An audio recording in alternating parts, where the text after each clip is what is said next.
In October of 2014, I kicked my ex-girlfriend out of my home because she was cheating on me. I should have seen that coming because when she started dating me, I found out after 3 weeks in, she hadn't dumped the guy she was with previously. I wasn't exactly boyfriend of the year either because I rebounded to her after having my heart broken from the previous girl. Therefore, I wasn't ever that into her. Add all that together and you've got the alchemy for a codependent car crash waiting to happen. Despite never being that into her, seeing her new profile picture with the new guy on her WhatsApp was a dagger through my heart and ego.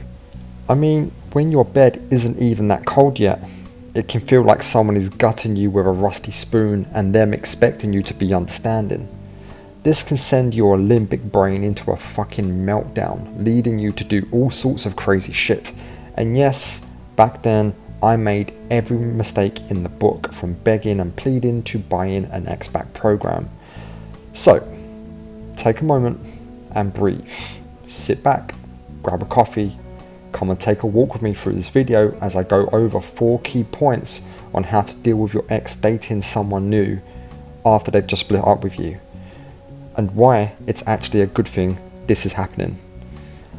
We will be discussing everything from how to stop shitting all over the floor, and will no contact still be the right way to go? Welcome back to The Love Fix. As always, it's Nick doing my best to get you through your breakups as easily and as healthily as possible. If today's video is not enough for you and you would like to work with me on your heartbreak situation, scroll down, go into the description, my email address is there, thelovefix20@gmail.com. You can email me for a one-to-one session and I will do my best to get you through this horrible time and find the best solution for you. If that is not enough, you can come and join the Facebook group. Go to Facebook, type in the Love Fix Breakup Recovery and join the community. Okay, let's get into it. Almost 10 years on from my cheating ex, I look back with a level 100 cringe factor because I was shitting all over the floor like a fucking 2-year-old. However, I also look back with gratitude because of the lessons it taught me. I'm not going to climb up on my high horse and narcissistically tell you how much stronger I am. Rather, I want to give you the benefit of my mistakes.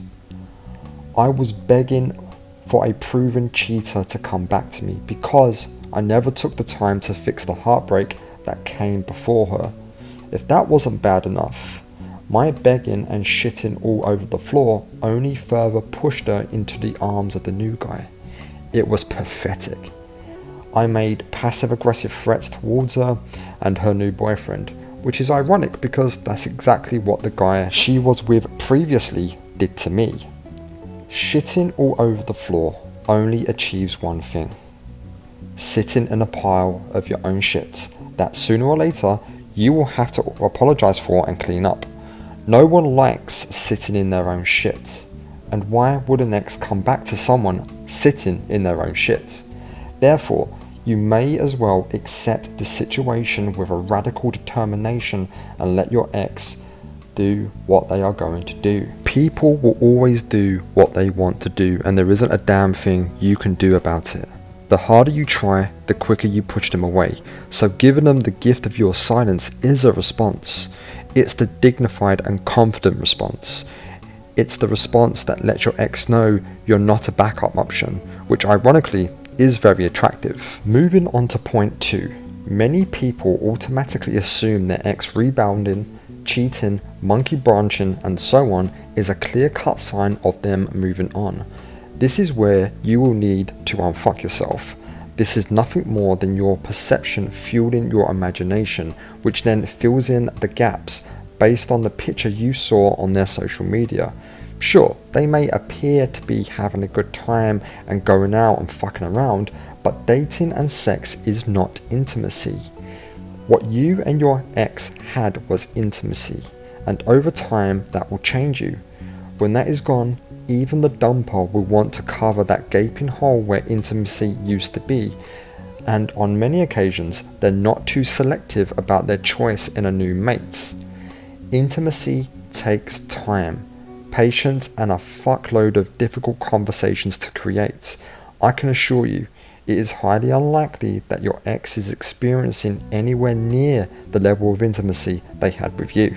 Your ex hasn't even had the time to see the new partner's resting bitch face yet, let alone have a difficult conversation to create true intimacy. They are spending all of their emotional currency at once and they will go bankrupt.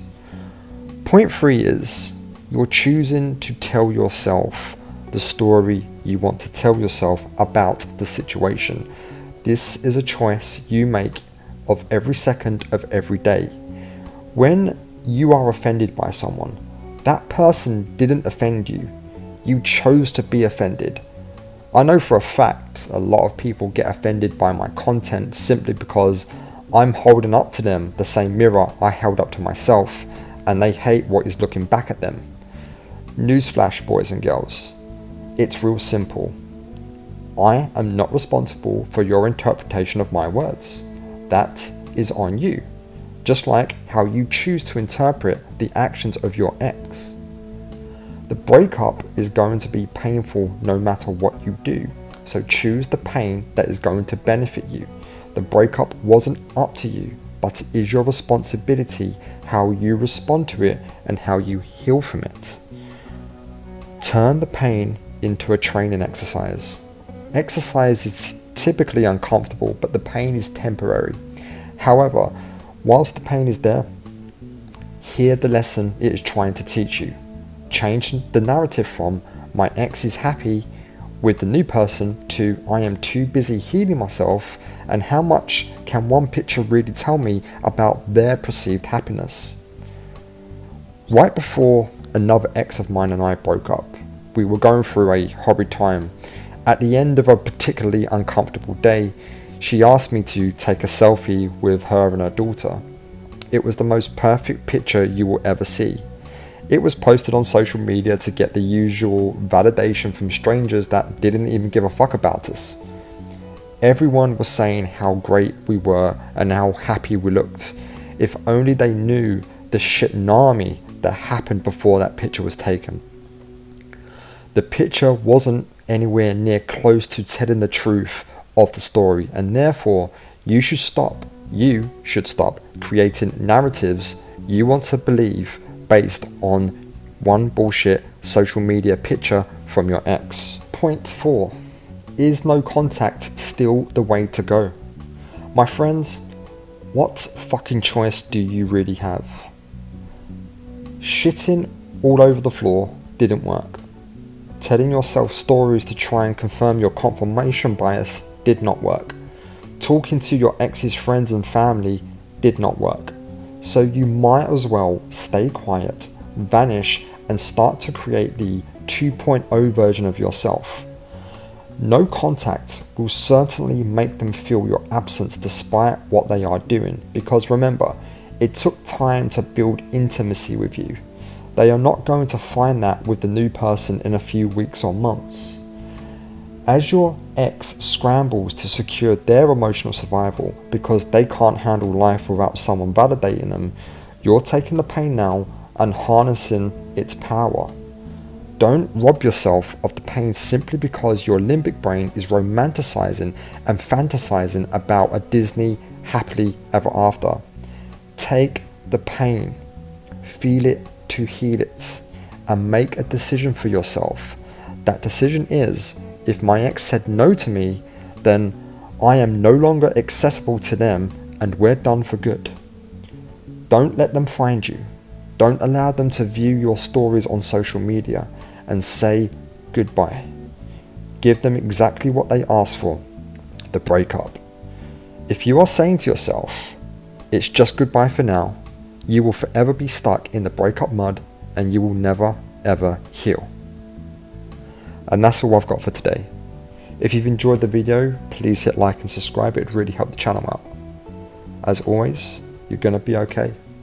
I appreciate that.